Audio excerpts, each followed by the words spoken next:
धर्मशील ज्ञानी गुणवंता। एक शब्द होता है धर्मशील और एक शब्द होता है धार्मिक। एक होता है धर्मवान, एक है धर्मशील, एक है धार्मिक। आप लोग सब धार्मिक हैं, अधार्मिक नहीं है आप। यदि आप धार्मिक न होते तो शायद इस पांडाल में, इस हाल में प्रवेश नहीं करते।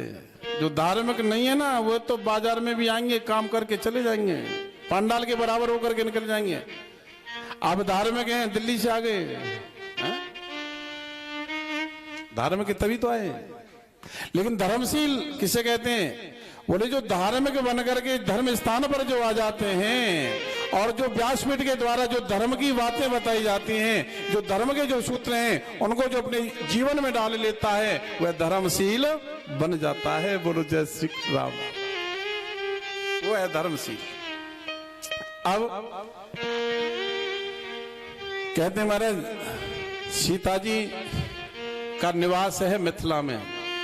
राम जी को बुलाया नहीं गया है, लक्ष्मण को बुलाया नहीं गया मिथिला के लिए, कोई मिथिला वालों ने निमंत्रण नहीं दिया है। विश्वामित्र जी को बुलाया नहीं है। विश्वामित्र संत हैं, राम ज्ञान है, लक्ष्मण वैराग्य है, सीता भक्ति है। भक्ति का निवास कहाँ है? मिथिला में। मिथिला में क्या है? भक्ति का पीहर है, पीहर। भक्ति का निवास बना लो, राम को बुलाने की जरूरत नहीं है। जब भक्ति का निवास हम अपने अंतःकरण में बना लेंगे तो ज्ञान अपने आप बिना बुलाए चला आएगा, वैराग्य अपने आप चला आएगा, संत अपने आप चले आएंगे। भक्ति का निवास बनाओ। भक्ति बढ़े तो भगवान जरूरी है। अब भक्ति कैसे बढ़े? बोले भक्ति बढ़ाने के लिए ही तो भगवान की कथा है। भगवान का चरित्र सुनो। जितना आप प्रभु का चरित्र सुनेंगे, जितना प्रभु के चरित्र के प्रेमी बन जाएंगे, आप एक दिन उस चरित्र के प्रेमी बनते बनते एक दिन प्रभु के प्रेमी तुम जरूर बन जाओगे, पक्की बात। अब आगे चले, एक बगीचा आ गया। क्या आया? और बगीचा किसका है? आम का। आम के पेड़ है। विश्वामित्र बोले यहीं रुकेंगे और वहीं ठहर जाते हैं। महाराज देख अनूप एक अमराई, उसका नाम अमराई है। राजा जनक को सूचना मिली, तुरंत ही सतानंद गुरुजी के को साथ लिया, अन्य ब्राह्मणों को साथ लिया, विश्वामित्र जी का सम्मान करने के लिए आ गए और प्रणाम किया। प्रणाम कैसे किया जाता है भाई? जयपाल सिंह कितना है? और ये तो साउंड की बड़ी सम्राट हैं। और जहां मैं कह देता हूं, चाहे इनको घाटा हो मुनाफा हो,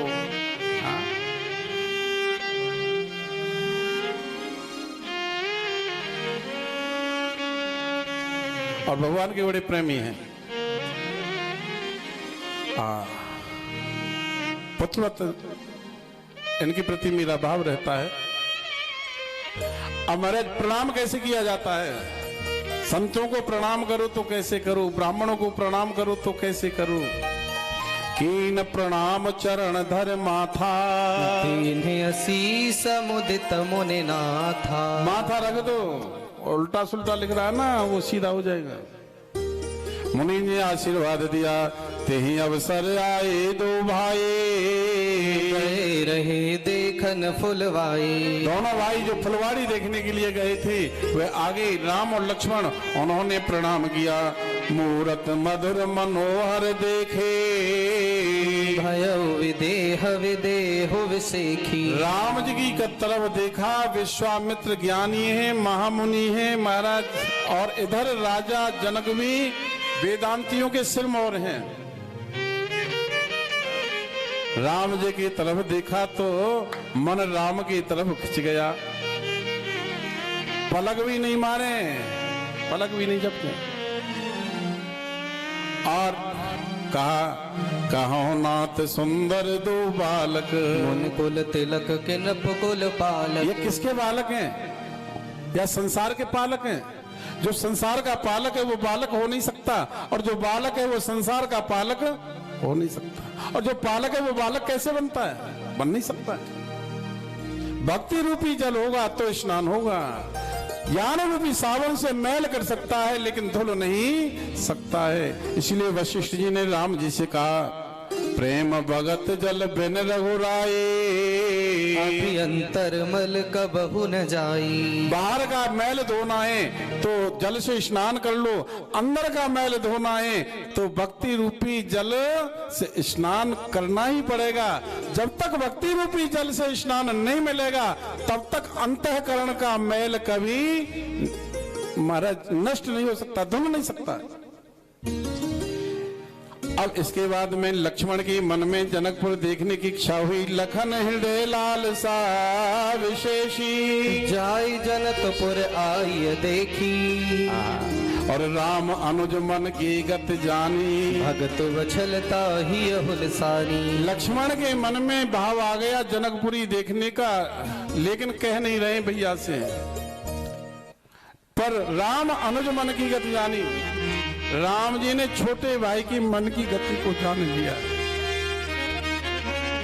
और भाई तो मन की बात जान लेता है, ये पक्की बात।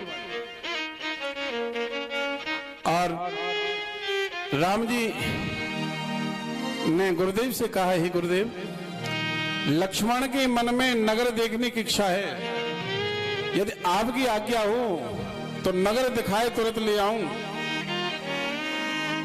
और गुरुदेव बोले, जाय देख आवो नगर, सुख निधान दो जाय देख आवो नगर, सुख निधान दो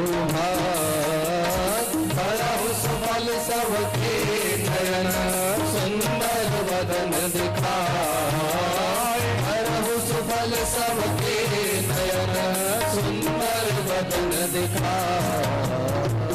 गुरुदेव बोले, जाओ सबके नेत्रों को सफल करके आओ, सबको अपना दर्शन दो और सबके नेत्रों को सफल बनाओ। अच्छा एक बात है, हमारे नेत्र सफल कब हैं? कब? जब हमको राघव का दर्शन हो जाए। हमारे नेत्र सफल कब है? जब हमको परमात्मा का साक्षात्कार हो जाए। इन नेत्रों से जब तक प्रभु दर्शन न हो तब तक ये नेत्र सफल नहीं है ना, बिल्कुल नहीं। इसलिए पहले इन नेत्रों से संत दर्शन हो, जब संत दर्शन होगा तो फिर एक दिन भगवंत दर्शन अवश्य होगा, अवश्य। और जब भगवंत दर्शन हो जाए तो समझ लेना कि आज हमारे नेत्र ये सफल हो गए, धन्य हो गए, धन्य।